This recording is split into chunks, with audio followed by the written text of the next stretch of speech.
नमस्कार, स्वागत है आप सभी का इंडिया वॉइस में। मैं हूं आपके साथ सुनील चौहान। आप देख रहे हैं हमारा खास न्यूज बुलेटिन 5 शहर 5 खबर। सबसे पहले बात संसद के नए भवन पर सियासी घमासान की, फिर बात करेंगे उत्तराखंड को मिले वंदे भारत सौगात की, उसके बाद बात करेंगे मध्य प्रदेश में अवैध कारोबार करने वालों का साथ देने वालों की, शिवराज सरकार की सख्त कार्रवाई की, फिर फर्रुखाबाद में बीएसपी नेता के खिलाफ कुर्की की कार्रवाई की और आखिर में यूपी में लाउड स्पीकर के हटने की। तो चलिए करते हैं शुरुआत 5 शहर 5 खबर की। संसद के नए भवन के उद्घाटन पर जहां पूरे देश में सियासत जारी है, तो वहीं बीएसपी सुप्रीमो मायावती ने ट्वीट कर केंद्र सरकार का समर्थन दिया है। उधर सपा सांसद डॉक्टर एसटी ने भी नए संसद भवन के उद्घाटन पर केंद्र सरकार का समर्थन देते हुए कहा कि नए पार्लियामेंट देश की संपत्ति है।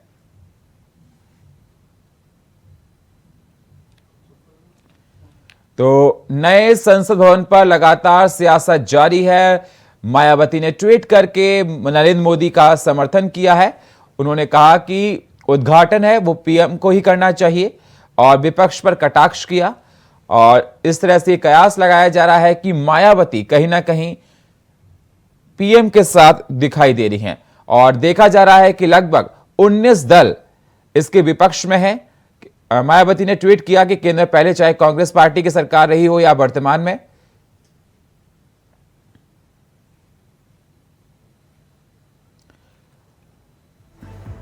और 28 मई को संसद के नए भवन के उद्घाटन को भी पार्टी इसी संदर्भ में देखते हुए इसका स्वागत करती है। राष्ट्रपति द्रौपदी मुर्मू जी द्वारा नए संसद का उद्घाटन नहीं कराए जाने को लेकर बहिष्कार अनुचित, सरकार ने इसको बनाया है इसलिए उसके उद्घाटन का उससे हक है।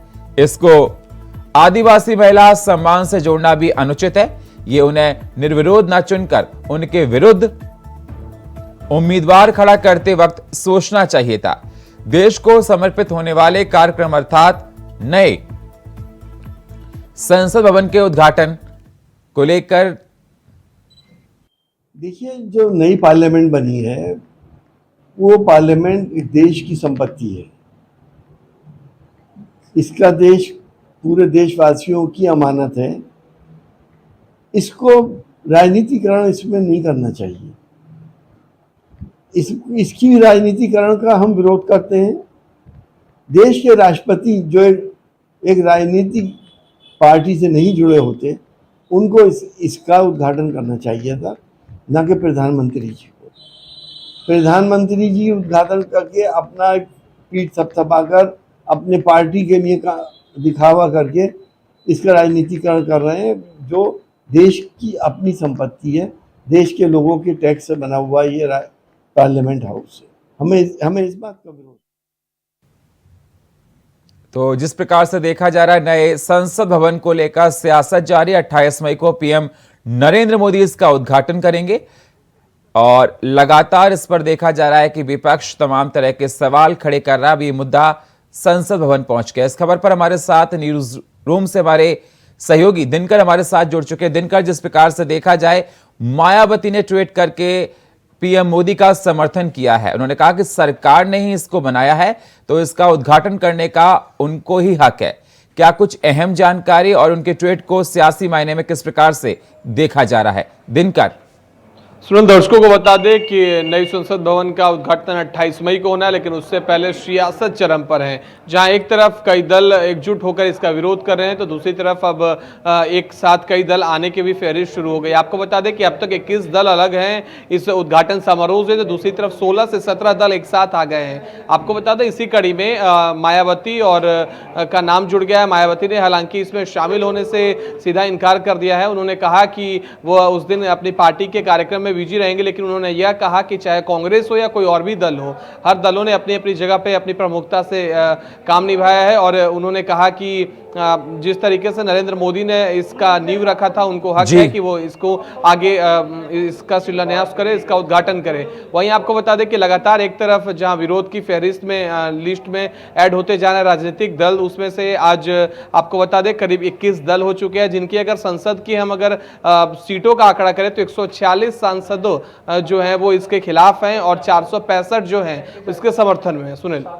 बिल्कुल, ये देखा जाए मायावती के ट्वीट करने के बाद कहीं ना कहीं सियासत में कुछ नया देखा जा रहा है। दिनकर, मेरा आपसे ये भी जानना है कि जिस प्रकार से देखा जा रहा है कि सुप्रीम कोर्ट ये मामला पहुंच चुका है और राष्ट्रपति से उद्घाटन करने की बात कही जा रही है, क्या कुछ और अहम जानकारी है और विपक्षी दल लगातार किस प्रकार की बयानबाजी करते हुए नजर आ रहे हैं? दिनकर जी बिल्कुल, मामला सुप्रीम कोर्ट पहुंच चुका है, लेकिन एक तरफ से लगातार बीजेपी के तमाम बड़े नेता इसको लेकर बयान दे रहे हैं। वो कह रहे हैं कि जब यूपीए की सरकार थी तो चेयरपर्सन उसकी सोनिया गांधी हुआ करती थी और उन्होंने मणिपुर और छत्तीसगढ़ में जाके किया था, क्या वो संवैधानिक पद था? जबकि प्रधानमंत्री मोदी की बात करें तो संवैधानिक पद पे मौजूद हैं और जिस लिहाज से वह इसका उद्घाटन कर रहे हैं, वहीं इसको लेकर एक बार फिर से लगातार सियासत जारी है। एक तरफ से जहां लगातार समाजवादी पार्टी इसका विरोध कर रही है, लेकिन उसके सांसद डॉक्टर एस.टी. हसन ने इसको समर्थन किया है। कल प्रोफेसर जो रामगोपाल यादव है उनका भी समर्थन आया था। तो इस सियासत को लेकर लग रहा है जैसे समाजवादी पार्टी दो धड़ों में बट रही है। एक धड़ा है जो इसको समर्थन कर रहा है तो दूसरी धड़ा इसका विरोध में लगातार आवाजें उठा रहा है। लेकिन इन सबके बीच कांग्रेस इन सबको लीड कर रही है। कांग्रेस, आम आदमी पार्टी लगातार इन सब चीजों का विरोध करती नजर आ रही है। कह रही है कि इसका हक राष्ट्रपति को होना चाहिए था, लेकिन अब तक राष्ट्रपति की तरफ से इस मामले को लेकर भी कोई बयान नहीं आया है। सभी पार्टी लगातार राष्ट्रपति को टैग कर रहे हैं, ट्वीट कर रहे हैं, लेकिन राष्ट्रपति मुर्मू की तरफ से इसको लेकर कोई बयान नहीं आया है। दिनकर, बिल्कुल देखा जाए आज यूपी के सीएम योगी आदित्यनाथ ने भी नए संसद भवन को लेकर अपनी बात कही। उन्होंने कहा ये सरासर गलत है, सभी को आकर संसद भवन के उद्घाटन में शामिल होना चाहिए। अत्यंत दुखद की बात इस प्रकार से हो रहा है।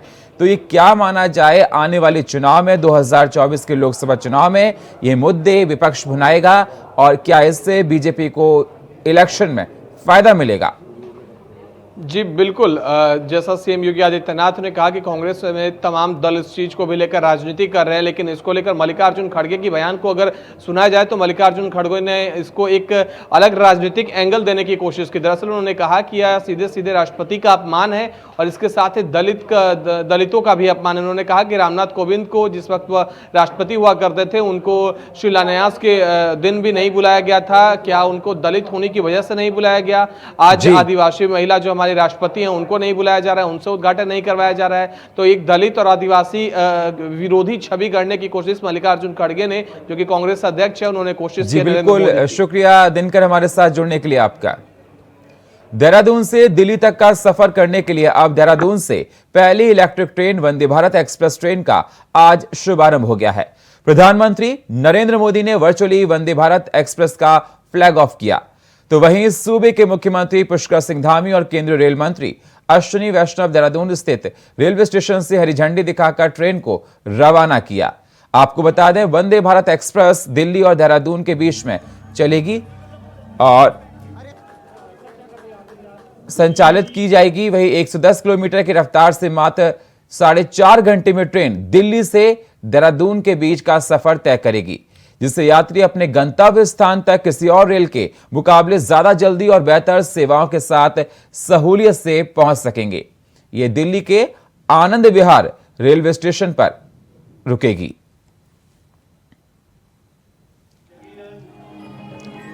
तो आप तस्वीरों में देख सकते हैं, आज नई वंदे भारत एक्सप्रेस ट्रेन मिली है। उत्तराखंड को खुशी देखी जा रही है। वर्चुअली इसका उद्घाटन किया गया। पीएम नरेंद्र मोदी ने दिल्ली से वर्चुअली इसका उद्घाटन किया और उत्तराखंड के सीएम पुष्कर सिंह धामी, उनके साथ रेल मंत्री अश्विनी वैष्णव मौजूद रहे और फ्लैग। और इस खबर पर हमारे साथ हमारे सहयोगी अभय कैतुना हमारे साथ देहरादून से हमारे साथ फोन लाइन पर जुड़ चुके हैं। अभय, जिस प्रकार से देखा जाए उत्तराखंड को आज नई वंदे भारत ट्रेन मिल चुकी है, खुशी देखी जा रही है। पीएम मोदी ने वर्चुअली उसका आज उद्घाटन किया और जिस दौरान देखा जा रहा है कि हरे झंडे दिखाकर पुष्कर सिंह धामी और रेल मंत्री अश्विनी वैष्णव वहां पर नजर आए, खुशी देखी जा रही है। किस प्रकार की अहम जानकारी और ये ट्रेन उत्तराखंड की विकास की रफ्तार को कितना तेज बढ़ाएगी? अब है बिल्कुल, ये कह सकते हैं कि उत्तराखंड के लिए ये ट्रेन किसी एक वरदान से कम नहीं है। प्रधानमंत्री नरेंद्र मोदी ने आज जिसको हरी झंडी दिखाकर यहाँ से रवाना किया, मुख्यमंत्री पुष्कर सिंह धामी, केंद्रीय रेल मंत्री अश्विनी वैष्णव इस कार्यक्रम में मौजूद रहे। उन्होंने देहरादून रेलवे स्टेशन से इस ट्रेन को हरी झंडी दिखाकर यहाँ से इसका रवाना किया। तो सबसे बड़ी बात यह कि ट्रेन आने वाले समय में उत्तराखंड के लिए कई मायनों में विकास के रास्ते का एक मील का पत्थर यहाँ पर साबित होगी। इस ट्रेन के आने से कह सकते हैं कि उत्तराखंड में जो श्रद्धालु या सैलानी या जो पर्यटक यहाँ आना चाहते हैं, जो गाड़ियों का लंबा सफर तय करके परेशानी जिन्हें होती थी, अब इस ट्रेन के सफर में कम समय में ज्यादा सफलता यहाँ पर हासिल करेंगे। कम समय में देहरादून यहाँ पर पहुंच पाएंगे, उत्तराखंड पहुंच पाएंगे और उत्तराखंड के जो पर्यटक स्थल है उनका दीदार यहाँ पर कर सकेंगे। साथ ही ये ट्रेन, ये कह सकते हैं कि स्पेशल ट्रेन है जो देहरादून से दिल्ली के बीच का सफर जो है 4 घंटे में तय करेगी और ये विकास के लिहाज से भी काफी महत्वपूर्ण है। जो लोग देहरादून से दिल्ली जाना चाहते हैं, दिल्ली से जो लोग उत्तराखंड आना चाहते हैं, वो एक ही दिन में अपना कार्य करके वापस इस ट्रेन के जरिए अपने गंतव्य स्थलों की ओर यहाँ पर जा सकते हैं। तो ट्रेन कई मायनों में उत्तराखंड के विकास के लिए महत्वपूर्ण कही जा सकती है। और प्रधानमंत्री नरेंद्र मोदी ने जिस प्रकार से उत्तराखंड के 9 रत्नों का जिक्र यहाँ पर करा, तो उसमें इस तरीके से जो रेल की जो व्यवस्थापना सुधार में यहाँ पर वृद्धि की गई, वो उत्तराखंड के लिए बड़ा फायदा कही जा सकती है, लाभ की बात कही जा सकती है। अब बिल्कुल देखा जा रहा है कि आज देहरादून के रेलवे स्टेशन पर आप तस्वीरों में देख सकते हैं कि किस प्रकार से सीएम पुष्कर सिंह धामी और रेल मंत्री अश्विनी वैष्णव वहां पर मौजूद रहे और खुशी देखी जा रही थी। मेरा आपसे अगला सवाल यह है कि उत्तराखंड की आवाम इस ट्रेन के आने पर किस प्रकार से खुशी जाहिर कर रही है? अब है उत्तराखंड के आवाम के लिए खुशी इस बात की है कि राज्य को एक स्पेशल एक्सप्रेस ट्रेन यहाँ पर मिल पाई है। ये एक्सप्रेस ट्रेन उत्तराखंड का जो सफर है, दिल्ली का बीच का जो सफर है, उसे और कम करती हुई नजर आएगी। जो सड़क के मार्गों में जो एक्सीडेंट हुआ करते थे, जो सड़क दुर्घटनाएं होती थी, वो सब यहाँ पर होने लगेगी। उस ग्राफ में यहाँ पर कमी होती हुई नजर आएगी। और उत्तराखंड के लिहाज से देखा जाए तो उत्तराखंड में विकास का जो पहिया है वो तेज घूमता नजर आएगा। एक तरफ जनता को सुविधाएं मिलेगी, दूसरी तरफ जो लोग यहाँ पर इन्वेस्ट करना चाहते हैं उनके लिए आवागमन का एक और साधन यहाँ पर मिल पाएगा, जिसको काफी बढ़ोतरी हुई जो उत्तराखंड में विकास का पहिया और तेज बढ़ाता हुआ नजर आएगा। जी बिल्कुल, आप बता रहे हैं कि उत्तराखंड के विकास में इसकी अहम भूमिका होगी। और किस प्रकार से इंतजाम आज किए गए थे जब मुख्यमंत्री पुष्कर सिंह धामी और अश्विनी वैष्णव वहां पर मौजूद थे रेलवे स्टेशन पर, इंतजाम किस प्रकार के वहां पर देखे गए? बिल्कुल, सीधे तौर पर कहें तो इस ट्रेन का आने का उत्साह अलग से ही उत्तराखंड वासियों के चेहरे पर देखने को मिल रहा था। जो छात्र, जो युवा, जो बुजुर्ग यहाँ पर मौजूद थे कार्यक्रम में, वो वंदे भारत के नारे लगाते नजर आ रहे थे। प्रधानमंत्री नरेंद्र मोदी का आभार प्रकट करते नजर आते, जिन्होंने उत्तराखंड को एक नई सौगात यहाँ पर दी है। खुद मुख्यमंत्री पुष्कर सिंह धामी ने इस सौगात के लिए प्रधानमंत्री नरेंद्र मोदी का आभार प्रकट किया है। और जो व्यवस्था रेलवे विभाग की तरफ से की गई थी, तो उससे समझा जा सकता है कि अब उत्तराखंड से दिल्ली जाने वाले या दिल्ली से उत्तराखंड आने वाले यात्री हैं, उनको एक और बेहतर सुविधा यहाँ पर मिल पाएंगी। बिल्कुल, लोगों में खुशी देखी जा रही है और ये माना जाएगा कि कहीं ना कहीं ये ट्रेन उत्तराखंड की आवाम के लिए खुशी लाएगी और उसके राजस्व पर, रेवेन्यू पर काफी असर पड़ेगा। शुक्रिया हमारे साथ जुड़ने के लिए आपका। मध्य प्रदेश सरकार ने बुधवार को घोषणा के नशीले पदार्थों के अवैध कारोबार के मामलों में गिरफ्तार लोगों के जमानतदारों के नाम उनके मोहल्ले में बाकायदा बोर्ड लगाकर सार्वजनिक किए जाएंगे। राज्य के गृह मंत्री नरोत्तम मिश्रा ने जनप्रतिनिधियों के साथ पुलिस अधिकारियों की बैठक में तय किया कि नशीले पदार्थों के अवैध कारोबार से जुड़े लोगों के जमानतदारों के नाम उनके मोहल्ले में बोर्ड लगाकर सार्वजनिक किए जाएंगे। इस मुहिम का पहला चरण इंदौर से शुरू होगा। गौरतलब है कि नरोत्तम मिश्रा इंदौर जिले के प्रभारी मंत्री हैं, जहां नशीले पदार्थों से जुड़े अपराधों के मामले आए दिन सामने आते हैं। एक बात आपके माध्यम से साधारण जन तक पहुंचाना है। जनप्रतिनिधियों के साथ पुलिस की बैठक में ये तय किया है, जो ड्रग पेडलर होते हैं, उन ड्रग पेडलरों के जमानत जो व्यक्ति देगा, उन व्यक्तियों का बोर्ड पर उनके मोहल्ले में नाम लिख के टांगा जाएगा। पहला चरण इंदौर से प्रारंभ हो रहा है। इसके बाद फिर उनके नाम और दूसरों के नाम, ये पहला चरण के बाद में विचार करेंगे। मध्य प्रदेश के गृह मंत्री नरोत्तम मिश्रा ने बड़ा फैसला लिया है कि ड्रग पेडलरों पर सख्त कार्रवाई की जाएगी। लेकर बोले हैं कि जो उनको जमानतियों की तस्वीर सार्वजनिक की जाएगी।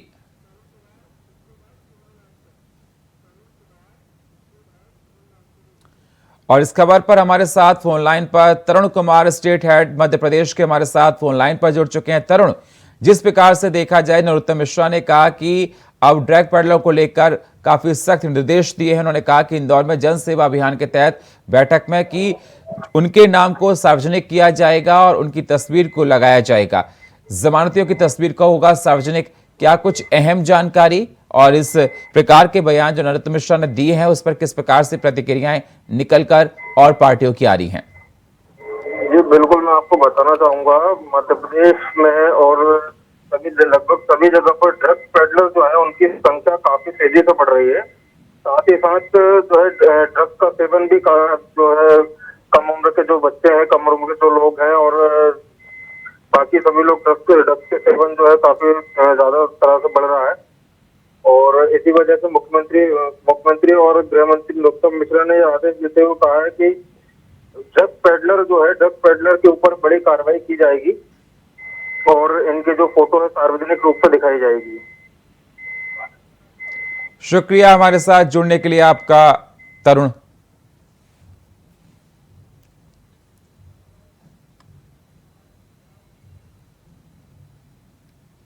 फर्रुखाबाद में प्रशासन ने बसपा नेता अनुपम दुबे के खिलाफ एक और बड़ी कार्रवाई की है, जहां नेता और उनके साथियों की 70 करोड़ 9 लाख रुपए कीमत की अवैध भूमि को कुर्क कर लिया गया है, जिससे अपराधियों में खलबली मच गई है।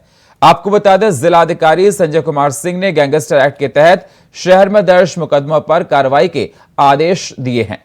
तो वहीं कुर्क की गई भूमि की कीमत लगभग 70 करोड़ 9 लाख रुपए बताई जा रही है। बीएसपी नेता के खिलाफ कड़ी कार्रवाई की गई है। जिलाधिकारी ने कार्रवाई के निर्देश दिए हैं। तो बीएसपी नेता के खिलाफ जिलाधिकारी ने कड़ी कार्रवाई के निर्देश दिए हैं। आपको बता दें, फर्रुखाबाद में और जिस पर खुशी जाहिर की जा रही है, 70 करोड़ की अवैध जमीन को कुर्क किया गया है। बीएसपी नेता की 70 करोड़ की अवैध जमीन को कुर्क किया गया है। और आपको बता दें, जिलाधिकारी ने कार्रवाई करने के निर्देश दिए हैं। तो कहीं ना कहीं अब खलबली मच गई है और ये पूरा मामला है गैंगस्टर एक्ट के तहत किया गया है। जिलाधिकारी संजय कुमार सिंह ने गैंगस्टर एक्ट के तहत शहर में दर्ज मुकदमों पर कार्रवाई करने के आदेश दिए हैं।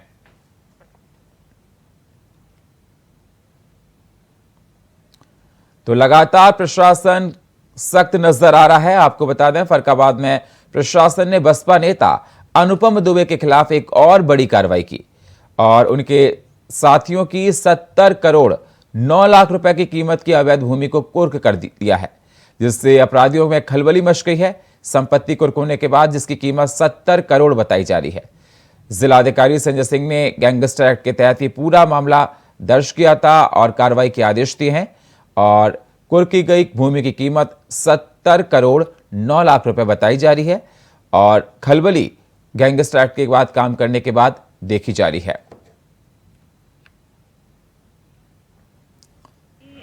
जनपद फर्रुखाबाद में अनुपम दुबे और उनके सहयोगियों के माध्यम से ये ग्राम मदा पहाड़पुर की कुल 7 कृषक भूमियाँ, 7 खसरा संख्या, जिनका नंबर 926, 927, 929, 997, 1001, 1002 और 1004, कुल क्षेत्रफल जिसका 4.381 हेक्टेयर है, ये इनके द्वारा अवैध रूप से अर्जित की गई थी, जिसे जिलाधिकारी महोदय द्वारा गैंगस्टर एक्ट की धारा 14(1) में कुर्क करके मुझे प्रशासक नियुक्त किया गया। तो आज इसका भौतिक कब्जा प्राप्त किया हम लोगों ने स्थानीय थाना मूल दरवाजा के सहयोग से। अब ये जमीन तो बिल्कुल आपको बता दें, बीएसपी नेता अनुपम के खिलाफ कड़ी कार्रवाई की गई है। जिलाधिकारी ने सख्त निर्देश दिए हैं। गैंगस्टर एक्ट के तहत ये कार्रवाई की जा रही है। 70 करोड़ 9 लाख रुपए की अवैध संपत्ति को कुर्क किया गया है, जिससे उनके उनके और भी सहयोगी हैं उनमें खलबली मच गई है और काफी एक तरह से भय देखा जा रहा है। प्रशासन काफी सजग है। लगातार अवैध जमीनों पर कुर्क किया जा रहा है और फर्रुखाबाद में आज बीएसपी नेता की संपत्ति को कुर्क किया गया है। और इस खबर पर हमारे साथ आदेश यादव हमारे साथ फर्रुखाबाद से हमारे संवाददाता हमारे साथ लाइव जुड़ चुके हैं। आदेश, जिस प्रकार से आज देखा गया, जिलाधिकारी ने 70 करोड़ 9 लाख रुपए की संपत्ति कुर्क करने के आदेश दिए हैं। गैंगस्टर एक्ट के तहत कार्रवाई की गई है और ये देखा जा रहा है कि बीएसपी नेता की जो संपत्ति थी, उनके साथ जो और सहयोगी थे, उनमें खलबली देखी जा रही है। क्या कुछ अहम जानकारी आदेश और कुछ निकल कर आ रही है? देखिए मैं बता दूं, लगातार जो है योगी सरकार का चाबुक और बुलडोजर लगातार जो है माफिया और गुंडों के ऊपर लगातार चल रहा है। उसी तरीके से फर्रुखाबाद जनपद में जो है माफिया डॉक्टर अनुपम दुबे के ऊपर लगातार जो है प्रशासन का चाबुक चल रहा है।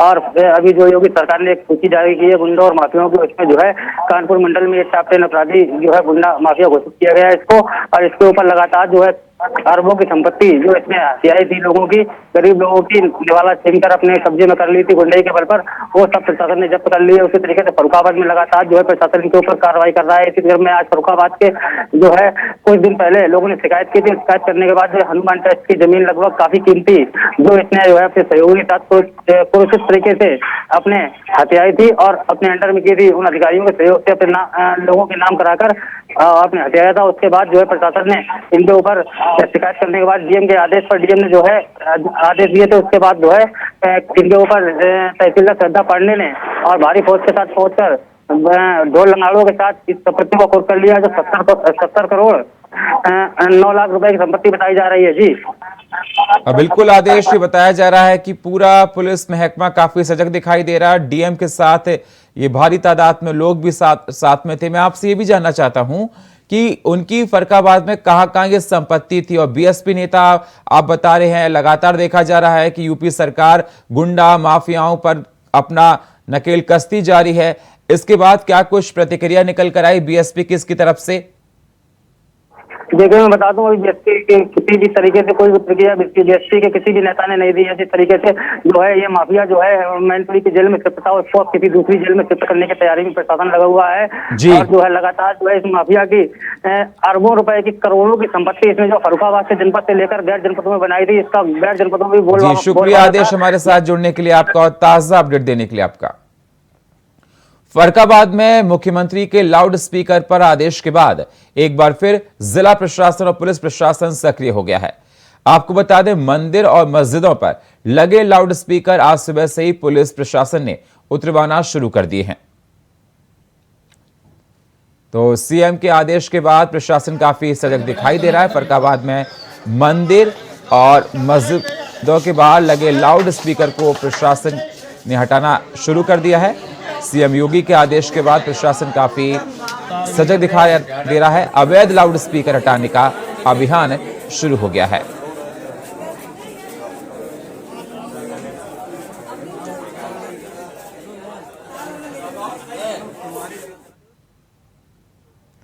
और फिलहाल 5 शहर 5 खबर में इतना ही। बाकी खबरों के लिए आप बने रहिए इंडिया वॉइस के साथ। तब तक के लिए नमस्कार।